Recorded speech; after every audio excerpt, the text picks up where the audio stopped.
지난 한 해 동안 코로나 바이러스로 인해서 모든 것이 위축되고 조심스러웠었는데 이제 조금씩 일상을 회복해 가는 것 같습니다. 원래 있던 교회들도 모이기가 쉽지 않았는데 이런 어려운 상황 가운데 새로운 교회가 생겨날 수 있게 된 것은 하나님의 특별하신 섭리와 간섭이 있었다고 믿습니다. 쉽지 않은 시간들이었습니다. 좋은 것은 쉽게 얻을 수 없다라는 말은 진리인 것 같습니다. 수고의 땀방울이 있고 인내의 눈물이 있을 때 참 귀한 열매를 얻을 수 있는 것 같습니다. 지난해 모든 분야가 다 어려웠는데 그 중에서도 특별히 스포츠 분야도 참 쉽지 않은 시간들을 보냈습니다. 응원하고 환호하는 관중이 없는 상태에서 경기한다는 것이 참 쉽지 않았을 텐데요. 그런 와중에서도 어렵사리 경기들이 진행이 되었고 미국에서 가장 인기 있는 스포츠인 풋볼과 야구에서 결승전에 올라간 도시가 바로 이곳 템파베이입니다. 스포츠의 묘미는 끝날 때까지는 끝난 게 아니라는 것, 이기고 있다고 방심할 수 없다는 것, 그리고 역전에 그런 묘미가 있다는 것입니다. 대한민국 현대사에서도 아주 망하기 직전에 극적으로 역전된 장면들이 있습니다. 민족의 언어와 이름과 정신이 점점 말살되어 가고 있던 와중에 우리의 힘과 자원만으로는 정말 절망적인 상황에서 미국의 극적인 도움이 있었습니다. 한국 전쟁 발발 2달 만에 거의 이제 폐색이 짙었을 때 한국이 이제 통일 공산주의 국가로 가게 되는 그런 시점에서 아주 극적인 유엔 연합군의 참전과 인천 상륙작전의 성공이 있었습니다. 사실 성경 66권 이 대하 드라마도 이 자체가 역전의 이야기입니다. 이스라엘 민족의 이야기가 역전의 이야기인데요. 구약에서 완성되지 못한 그런 이야기가 교회를 통해서 마지막 시대에 극적으로 회복된다 하는 것이 성경의 이야기입니다. 시편은 개인과 공동체의 그런 짜릿한 역전의 이야기들을 노래로 많이 담아두었습니다. 그 중에서도 시편 126편은 가장 극적인 드라마입니다. 반전의 이야기죠. 시편 126편을 통해서 내 인생의 역전의 이야기, 우리 공동체의 역전의 이야기, 하나님 나라의 역전을 함께 꿈꾸시는 귀한 은혜의 시간 되시기를 바랍니다. 이 노래도 성전에 올라가며 불렀던 노래입니다. 처음 성전이 있었을 때가 아니라 바벨론에 패망하고 성전이 무너지고 바벨론으로 포로로 끌려간 후에 70년 만에 다시 포로에서 회복된 다음에 불렀던 노래인 것으로 보여집니다. 시편에는 다윗의 시가 많은데요. 그때는 시편이 이렇게 완성되어 있지 않았고 따로따로 불려지다가 포로 시대 이후에 와서 성전을 재건한 후에 또 절기와 예배와 찬양과 기도에 불려졌던 시들을 모아서 150편으로 그것도 모세 오경을 본따서 5묶음으로 편집한 것이 지금의 시편의 모습입니다. 그때 이 포로 귀환 시대에 불려졌던 마지막 노래들이 들어갔을 것으로 그렇게 예상합니다. 예루살렘 사람들의 대부분이 바벨론으로 이주했었고 또 그 중에 일부가 예루살렘으로 돌아왔습니다. 이 노래는 바벨론에서 귀환한 백성들이 새로이 재건된 그 성전으로 올라가면서 자신들의 운명을 역전시킨 그 하나님의 은혜와 영광을, 그 놀라운 역사를 찬양하는 그런 노래로 이해할 수 있습니다. 우리의 힘으로는 도저히 감당할 수 없었던 그 제국의 권세를 하나님께서 단숨에 제압하시고 눈물이 마를 날이 없었던 그 백성들에게 놀라운 수확의 기쁨을 주시겠다, 그렇게 약속하는 시편입니다. 그런 인생 역전의 노래, 민족 부흥의 노래로 함께 이해하시면서 우리를 바벨론 포로 귀한 백성으로 한번 생각해 보면서 이 시를 함께 대해보면 좋겠습니다. 1절 말씀해 보시면 여호와께서 시온의 포로를 돌려보내실 때에 우리는 꿈꾸는 것 같았도다. 이 시온의 포로라는 말은 시온에 모여있는 포로가 아니라 시온으로부터 바벨론으로 끌려갔던 시온 출신의 포로들로 이해하면 되겠습니다. 포로의 땅에서 30년도, 50년도 아닌 70년이 흘렀습니다. 1세대들은 거의 다 돌아가고 2세대, 3세대들이 그 포로의 땅에서 태어나고 자라고 훈련을 받았습니다. 포로 백성들은 자신들의 힘으로는 도저히 독립할 생각을 하지 못했을 것입니다. 그만큼 바벨론은 대제국이었습니다. 바벨론에서 유다 포로들이 독립운동을 한다고 해서 바벨론을 무너뜨릴 상황은 아니었을 겁니다. 그런데 어느 날 갑자기 바벨론이 무너져버리고 말았습니다. 피비린내 나는 전쟁을 한 것도 아닙니다. 그냥 페르시아의 고레스 왕이 무혈입성하였습니다. 그냥 순식간에 제국의 간판이 그냥 바뀌어 달아지게 된 것입니다. 그런데 이 제국마다 정복국에 대한 정책들이 달랐습니다. 바벨론 제국은요, 그 피지배국의 우수한 인재들을 제국의 중심부로 불러 모아서 거기서 그들을 훈련해서 제국의 부흥을 위해서 그렇게 활용했습니다.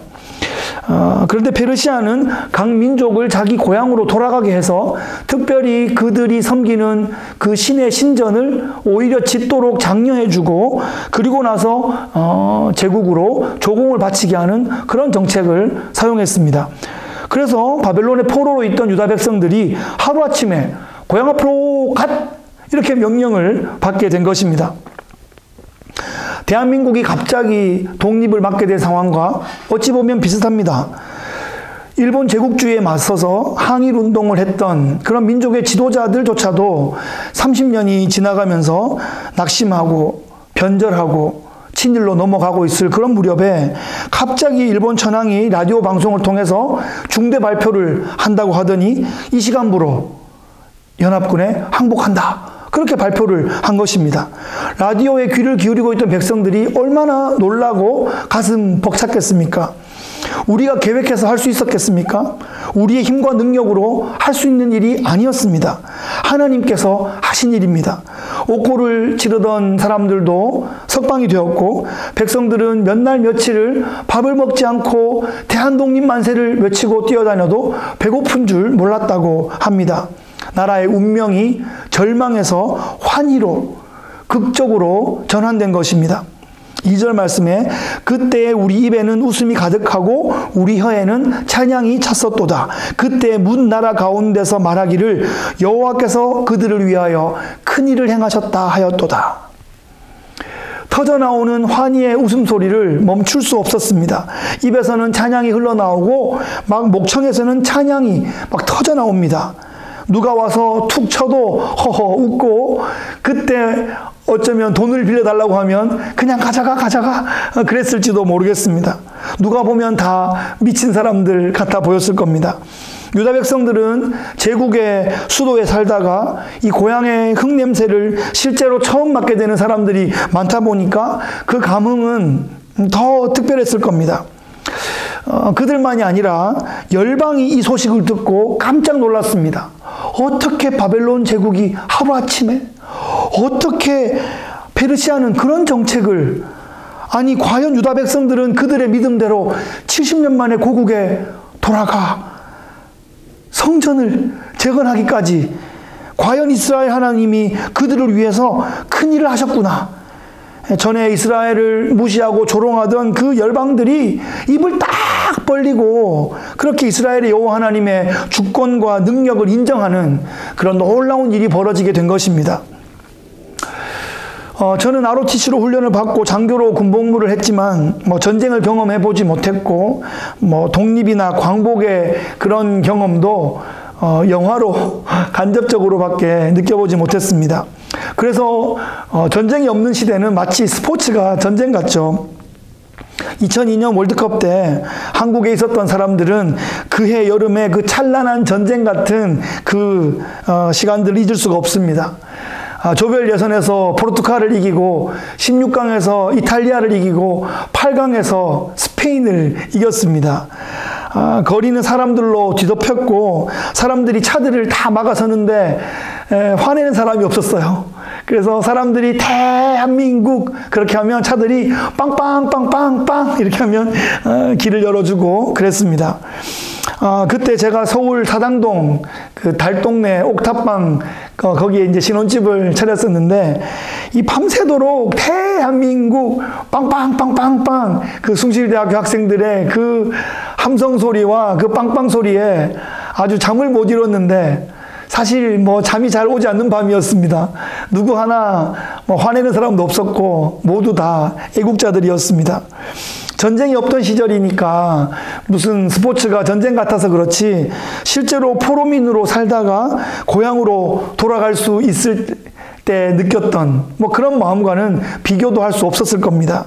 3절 말씀에 여호와께서 우리를 위하여 큰 일을 행하셨으니 우리는 기쁘도다. 문 나라들이 고백할 뿐 아니라 우리도 다시 한번 고백합니다. 여호와께서 우리를 위하여 큰 일을 행하셨으니 우리는 기쁘도다. 감격적인 해방을 맞은 백성들은 환희의 찬가를 목 놓아 불렀을 것입니다. 하나님이 하시는 일은 작고 시시한 일이 아닙니다. 크고 위대한 일들입니다. 하나님은 모든 것의 처음을 창조하셨고 주권적으로 섭리하셨고 구속을 실행하시고 종말을 완성하실 것입니다. 지구도 태양계도 은하계도 우주도 하나님 손바닥 안에 놓고 보시는 정말 광대하신 하나님이십니다. 태초 이전에 이미 우리를 아시고 선택하신 분이십니다. 시간을 창조하시고 시간 밖에서 과거, 현재, 미래를 꿰뚫어 보고 계신 분이 바로 우리 하나님이십니다. 그보다 더 놀라운 사실은 창조주께서 성육신하셔서 이 땅을 실제로 밟으셨다는 사실입니다. 그리고 그분께서 화목제물, 속죄제물이 되어주셔서 하나님과 나를 연결해 주셨습니다. 그래서 우리가 천국 백성이 되도록 해 주셨습니다. 정말 이 안이 기쁠소냐. 그렇죠. 승천하신 예수님 다시 오시기 위하여 지금도 하나님의 때를 기다리고 준비하고 계십니다. 창조보다 더 나은 창조, 처음보다 더 나은 종말, 에덴보다 더 나은 새하늘과 새 땅을 준비하고 계십니다. 하나님이 하시는 일들은 이런 큰 메타 내러티브 속에 있는 그런 이야기들입니다. 그래서 이 이야기 하나하나가 위대한 의미를 갖게 되는 것입니다. 하나님께서 그런 위대한 일을 우리를 위하여 행하십니다. 시편 23편에서는 자기 이름을 위하여 우리를 의의 길로 인도하신다 이렇게 말씀하셨는데 여기에서는 하나님께서 자기 백성을 위하여 큰 일을 행하신다 이렇게 고백하고 있습니다. 우리가 하나님 나라에 속하고 하나님의 자녀가 되었기 때문에 하나님의 영광이 높아지는 것이 곧 우리의 영광이 되는 그런 엄청난 일이 발생하게 된 것입니다. 하나님께서 큰 일을 행하셨고 우리는 기쁘고 열방은 놀라고 여기서 딱 끝나면 좋겠는데 더 남아 있습니다. 어떤 가사가 이어지는지 한번 들어봅시다. 4절 말씀에 여호와여 우리의 포로를 남방 시내들같이 돌려보내소서. 금방 바벨론의 그 포로를 시온으로 돌려보냈는데 아직도 남아있는 포로들이 있다는 말인가요? 어떤 의미이죠? 시인은 지금 누구를 보내달라고 하거나 어디로 보내달라고 말하고 있지 않습니다. 어떻게, 어떤 모습으로, 어떤 수준으로 보내달라라는 상태에 대해서 이야기하고 있습니다. 포로 귀한 백성들의 영적인 상태를 지금 하나님 앞에 간구하고 있는 것입니다. 말하자면 겉사람만이 아니라 속사람의 수준을 말하고 있습니다. 지금 이스라엘 백성들, 이 남유다 백성들은 정치적으로는 해방이 되었는데 아직 사회적으로 또 정신적으로, 영적으로는 온전한 해방이 덜 되었을 수도 있습니다. 몸만이 아니라 영혼, 저 깊은 곳까지 온전히 회복되게 해달라는 기도를 지금 하고 있는 것입니다. 남방 시내들이라는 의미는 무엇일까요? 유다의 그 가장 아래 도시가 브엘세바인데 그 지도에 보면 브엘세바 남쪽 그 남방 지역 거기가 네게브라는 지역인데 거기가 이스라엘에서 가장 건조한 지역 이고 광야 지역입니다. 이런 남부의 광야지대에 갑자기 폭우가 쏟아지면 무늬만 있던 그 와디라고 하죠. 그 건천에 갑자기 시냇물이 콸콸콸 흐르게 됩니다. 그러면 며칠 내로 또 이름 모를 풀들이 막 솟아나고 어디서 날아왔는지 벌레들이 막 모이고 동물들이 막 뛰어노는 갑자기 살아있는 생태계가 막 이렇게 이루어집니다. 다 죽은 줄 알았던 광야가 갑자기 생동감 있는 생태계로 변모되는 그런 이야기입니다. 그래서 남방 시내들처럼 된다라는 말은 나쁜 상황이 갑자기 멋지게 역전된다라는 그런 의미의 속담으로 사용되었습니다. 포로들이 3일 밤낮 만세 이렇게 부르다가 이제 정신을 차리고 고국에 돌아갈 그런 짐을 챙겨서 한 달, 두 달 걸려서 고국에 돌아왔는데 상황이 그리 만만치가 않은 겁니다. 성전은 여전히 무너져 있고 성벽도 군데군데 허물어져 있고 집들도 성한 곳이 없고 회당도 세워야 하고 학교도 세워야 하고 시장도 세워야 하고 할 일은 너무 많은데 조직은 제대로 갖춰져 있지 않고 재정도 필요한데 또 빈 땅이라고 들어와 살던 사마리아 사람들과의 갈등도 있고 뭐 해결해야 될 과제가 산적해 있습니다. 그래서인지 금방 환희의 창가를 불렀던 사람들이라고 하기에는 어깨도 좀 이렇게 젖어 있고 얼굴에는 수심이 가득하고 어느덧 그 감사가 불평으로 슬슬 바뀌어져 가고 있습니다.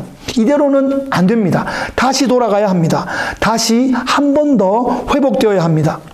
빼앗겼던 주권을 다시 얻었어도 식민사관이 바뀌지 않으면 아직 정신적 해방은 덜 된 것입니다. 생각이 바뀌어야 합니다. 표정이 바뀌어야 합니다. 그러기 위해서 세계관이 바뀌어야 합니다. 바벨론에서 포로에서 돌아온 그 백성들이 그 마음과 그 자세와 그 태도와 그 세계관이 다시 한번 전면적으로 바뀌어야 합니다. 남방 시내들처럼 다시 한번 생동감 있게 자유와 해방을 누릴 수 있어야 한다는 것입니다.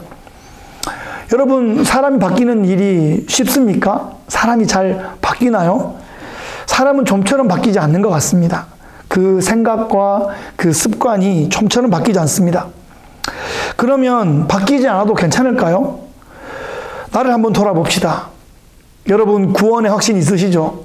천국 가시죠? 그러면 그냥 지금 이대로 이 모양, 이 모습 이대로 살면 괜찮을까요? 조금 더 잘 회복될 수 있지 않을까요? 조금 더 회복되어야 하지 않을까요? 이 정도의 성품과 이 정도의 습관과 이 정도의 열정과 이 정도의 헌신으로 괜찮을까요? 충분할까요? 주님 앞에 섰을 때 정말 자신 있게 주님 최선을 다했습니다. 이렇게 말할 수 있을까요? 주님께서는 우리에게 100m를 9초에 뛰라고 말씀하지 않으셨습니다. 나에게 주신 달란트만큼만 하면 됩니다. 15초에 뛰어도 되고요. 20초에 뛰어도 되고요.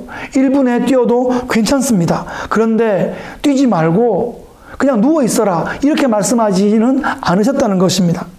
하나님께서 이왕에 우리를 구원하시고 이렇게 우리에게 일을 맡겨주시고 이렇게 공동체를 세워주셨는데 맡은 자에게 구할 것은 충성이다. 그렇게 말씀하셨는데 뛰기는 해야 하지 않겠습니까? 여러분, 뛰면 삽니다. 움직이면 살아나기 시작합니다. 생명력이 넘치고 좋은 에너지가 전파되기 시작합니다. 이 남방의 광야에 시냇물이 콸콸콸 넘쳐 흘러나는 것처럼 그렇게 우리의 내면이 변화되기 시작합니다. 내 배에서 생수의 강이 흘러가기 시작합니다. 성령 충만의 그 사건들이 일어나기 시작합니다. 운명이 역전되기 시작합니다. 주여, 우리를 남방 시내들 같이 다시 한번 돌려보내 주옵소서. 그렇게 기도하는 성도들에게 하나님께서 놀라운 전환의 은혜를 허락하실 것입니다. 5절 말씀에 시상이 좀 바뀌면서 농부의 이미지가 나타나고 있습니다. 눈물을 흘리며 씨를 뿌리는 자는 기쁨으로 거두리로다. 하나님께서 우리의 운명을 바꾸실 때 정말 꿈꾸는 것처럼 전격적으로 바꾸셨습니다. 그리고 남방의 광야가 갑자기 하루아침에 뒤집어지는 것처럼 시냇물이 막 터져나오는 그런 변화를 허락하셨는데 그런 역전의 은혜를 입는 사람들은 수고의 땀을 흘리는 사람들이다. 이렇게 노래하고 있습니다.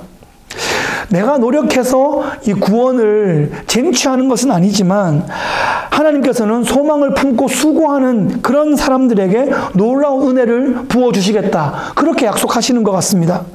잠언에 보면 지혜 없는 자, 미련한 자, 그런 사람들에 대한 지적이 많이 나오는데 그들과 함께 심심치 않게 나오는 그룹이 게으른 자입니다. 며칠 전 큐티에 이런 게 나왔죠. 게으른 자는 길에 사자가 있다, 거리에 사자가 있다 하면서 침대에서 뒹굴뒹굴 한다고 합니다. 또 게으른 자는 그 손을 그릇에 넣고도 입에 올리기를 귀찮아한다, 이렇게 말하고 있습니다. 이렇게 게으른 사람이 하나님 역전의 은혜를 구하기가 쉽겠습니까? 성경은 게을러도 상관없다, 하나님의 은혜는 무조건 임한다, 이렇게 말씀하시지 않는 것 같습니다. 하나님은 우리에게 눈물을 흘리며 씨를 뿌리는 그런 수고를 하기를 원하십니다. 수고를 아는 자에게 은혜를 부어주실 때에 그 은혜가 헛되이 쏟아지지 않고 형통의 복으로 흘려보낼 것을 알기 때문입니다. 눈에도 잘 띄지 않는 작은 씨앗을 뿌릴 때 농부는 소망을 품고 뿌리는 것입니다. 씨앗이 바람을 타고 날아 그 흙 속에 들어가서 보이지 않게 되지만 농부는 정성으로, 사랑으로, 헌신으로 자식을 돌보듯이 그렇게 밭을 돌보는 것입니다. 소일거리 삼아서 그 텃밭을 가꾸는 그런 일은 그리 어렵지 않을 수 있습니다. 하지만 무슨 기계나 미디어의 도움이 전혀 없었던 그 옛날에 생업으로 농사를 해야 하는 상황은 그리 쉽지 않았을 것입니다. 비를 기다려야 했고 메뚜기 떼를 피해야 했고 도적 떼도 피해야 했습니다. 불확실성의 그런 시대, 불확정성의 그런 상황 가운데 믿음과 헌신으로 그 삶의 자리를 버텨내어야 했습니다. 그래서 눈물로 씨를 뿌리는 농부, 땀 흘리며 수고하는 농부는 기쁨의 추수를 할 자격이 있는 것이죠. 6절 말씀에 울며 씨를 뿌리러 나가는 자는 반드시 기쁨으로 그 곡식단을 가지고 돌아오리로다. 한 번 더 강조하고 있습니다. 울며 씨를 뿌리러 나가는 농부에게서 어떤 느낌이 드십니까? 씨를 뿌리는 일이 참 쉽지 않다, 이런 느낌이 들죠. 울며 씨를 뿌리고 있으니까요. 또 어떻게 보면 이전에 잘 뿌리지 못했던 것에 대한 회개도 거기에 담겨 있는 것 같습니다. 이번에 주신 기회에 정말 잘 뿌리고 싶다는 간절함도 거기에 담겨 있는 것 같습니다. 이 눈물에는 연약함도 보이고 또 열정도 보입니다. 우리의 삶의 자리 같습니다. 성도의 신앙생활에 눈물이 있습니다. 눈물이 있어야 합니다. 여러분, 신앙생활이 쉽지 않습니다. 쉬우면 신앙생활 누구나 다 잘할 것입니다. 신앙생활 하면 성공과 행복이 계속 빵빵빵 터진다면 누구나 다, 전 세계 사람들이 다 신앙생활을 하려고 할 것입니다. 그런데 막상 그렇지 않은 것처럼 보이기 때문에 신앙생활에 들어오지 못하고 더 열정을 내지 못하는 것 같습니다. 그래서 안 하거나 해도 너무 깊이 빠지지 말고 적당히 해라, 이런 얘기를 서로 하는 것이죠. 그래서 신앙생활은 시작하기가 쉽지 않고 또 잘하기도 쉽지 않습니다. 그런데 오늘 본문 보세요. 신앙생활에는 정말 눈물이 있습니다. 하나님께서 우리에게 눈물을 요구하십니다. 우리에게 주신 씨앗, 우리가 뿌리는 씨앗은 참 좋은 것입니다. 극상품 품종입니다.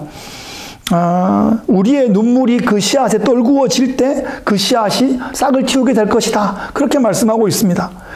돌밭에 떨어진 씨가 싹을 틔웠지만 곧 말라버렸던 이유가 습기가 없었기 때문이다, 이렇게 누가가 설명해 주고 있습니다. 이 씨와 눈물은 세트로 가는 것입니다.